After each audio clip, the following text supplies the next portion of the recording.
শুভ দুপুর বন্ধুরা, দেখো রোজকার মতো আজ আবারও চলে আসলাম। অত্যাধিক পরিমাণে গরম পড়েছে, একদম পারছি না গরমে কাজ করতে, কিন্তু কাজ তো আমাদের করতেই হবে। তো চলো দেখো আমি কি রান্না করেছি সেটা তোমাদেরকে দেখিয়ে দিই ঝটপট করে।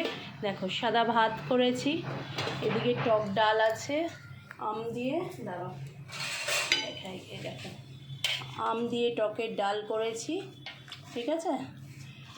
এদিকে ইঁচড়ের তরকারি করেছি, এদিকে 2 পিস মাছ ভাজা আছে, এদিকে বেগুন ভাজা, আর এদিকে ইঁচড়ের তরকারি। এখনও রুটি করে উঠতে পারিনি, এই যে এদিকে দেখো আটা মাখা আছে, রুটিটা করব।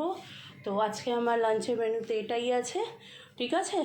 অত্যাধিক পরিমাণে গরম পড়েছে, সবাই জল বেশি বেশি করে খাও, বাইরে বেরোলে ছাতা নাও, টুপি পরো, ঠিক আছে। দেখো আমার এক কমেন্টে আমার এক দিদিভাই লিখেছে, কিছুই খেতে যখন ইচ্ছা করছে না তাহলে এত ভাত, সেটা ভাত খেয়ে তো পেটটা ভরাতেই হবে, কিছু খেতে ইচ্ছা করছে না মানে আমি যে ভাতটাও খাবো না সেটাও তো বলিনি দিদিভাই।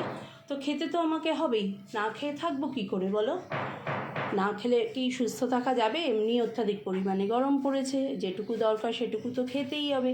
এবার কারো কারো ভাতের পরিমাণ একরকম, কেউ কম খায় কেউ বেশি খায়, যাই হোক দিদিভাই তুমি বলেছ তাই তোমাকে বললাম যে না খেয়ে কি থাকা যাবে, পেটটা তো ভরাতেই হবে।